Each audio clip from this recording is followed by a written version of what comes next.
Now, before taking the digital SAT, you want to make sure to understand adaptive testing so you can score your best. Adaptive testing is a new concept delivered to the digital SAT that you need to understand to make sure that you can score at your best level for the digital SAT. In this video, I'm going to explain exactly how the adaptive testing on the digital SAT works so you can understand it and use it to your advantage to score well on the exam. I'm NickTheTutor, and I've helped over 50,000 students prepare for the SAT, ACT, and AP exams, and I'm here today to tell you exactly how to prepare for the digital adaptive SAT. At the end of this video, I'm going to give you some of my top test taking tips for the digital SAT, so make sure you stick around to watch those at the end of the video. Now, adaptive testing is something that's been around for a while. It actually started in 1993 when the GRE introduced adaptive testing. Now, the format of the GRE is very different than the SAT, so we're going to push that aside for the time being and focus on the SAT, because the SAT is operating on section-based adaptive testing. It's not operating on question-by-question adaptive testing like the GRE. So basically,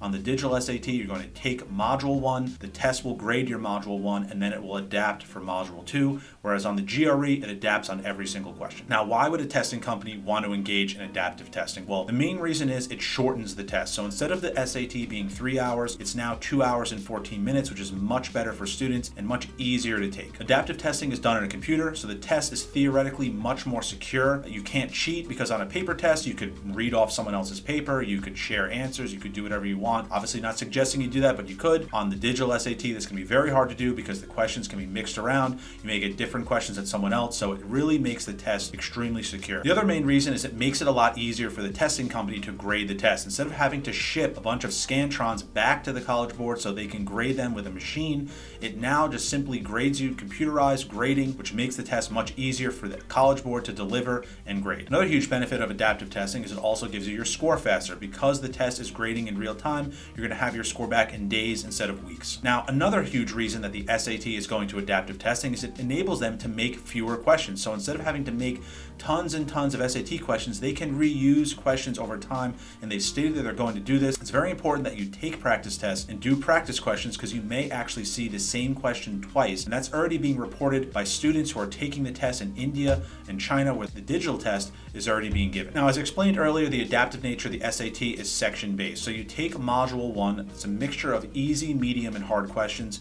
If you do well in that module, which well means over 66% of the questions right, you're probably going to move on to the harder Module 2, which will be a mixture of medium and hard questions. If you don't do as well in that module, you're going to get a Module 2 of easy and medium questions. Now, that may seem unfair to a lot of students. Why am I getting penalized with harder questions? Well, if you get to the harder module, your score is going to be much higher. Now, you're probably thinking, it doesn't seem very fair that I get harder questions if I'm doing well on the test. Well, that actually is to the benefit of the student. They're routing you appropriate questions so they can evaluate your score. If you get to the harder Module 2 on the digital SAT, you're going to have a much higher score than someone who gets to the easier Module 2. So if you get to the easier Module 2, you're going to have a maximum score somewhere in the 600s, possibly the high 500s. If you get to the harder Module 2, your floor is going to be at around that level. You could do slightly worse, but most likely you're going to do much better than someone who goes to the easier Module 2. Now, should you be more focused on the first few questions of the test? Well, the answer to that is yes and no. You do need to do well on Module 1 to move on to the harder Module 2,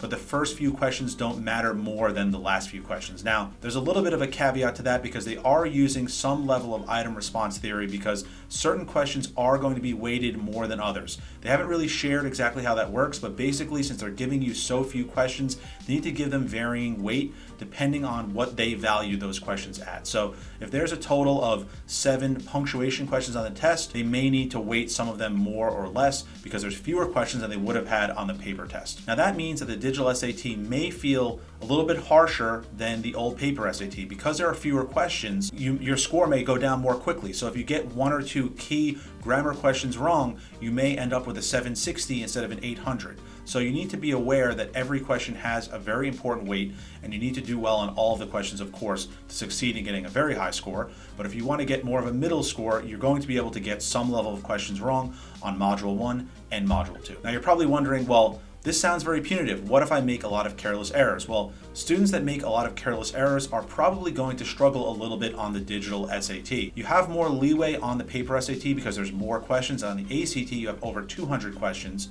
whereas the digital SAT only has 98 questions. So you're able to make a few more careless errors and still score very highly on the ACT or the paper SAT, whereas on the digital SAT, if you make a few errors, your score is probably going to go down very quickly. I myself took the digital SAT. One question wrong on the English portion brought my score down 20 points. I ended up with a 780. On the math section, we've noticed that you can get a few questions wrong and still get something very high. So keep that in mind when you're taking the test. Now, what does this mean for the actual exam? What does it mean for taking the digital SAT? Well, you can't let this adaptive testing thing get in your head. It's going to be very off-putting for some students. Other students won't care about it. You want to fall in the category of not worrying about the adaptive nature of the test.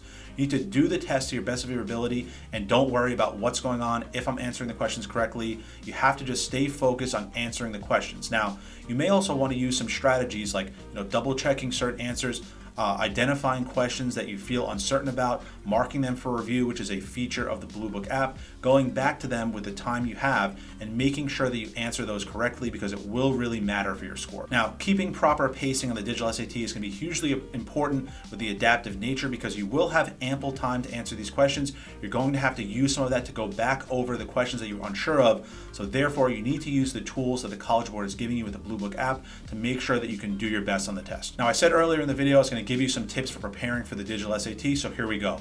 Number one, you want to make sure to focus on Module 1. When you're preparing for the test, you want to focus on preparing Module 1 because if you don't do well in Module 1, Module 2 is going to be not good for you. So you need to make sure that you're practicing Module 1 level questions to make sure that you get over that hump to the hard Module 2 so you can increase your score. Additionally, you're going to have to use the resources that I have available to you to your advantage. A calculator such as the Desmos calculator, which is integrated into the digital SAT app, is hugely helpful in doing many of the harder math questions, which could just put you over the edge from that easy Module 2 to the harder Module 2. As the new digital SAT approaches, you're going to want to make sure that you're prepared for the test. So if you want more help, check the description of this video, check out my website. We have many resources from free to paid that can help you. If you need a tutor, I could be your tutor. If you need help, you need a class, a crash course, we have all of those resources for you, so make sure to check the link in the description of this video. If you have any questions about the digital SAT, make sure to drop a comment down below. I will help you guys out.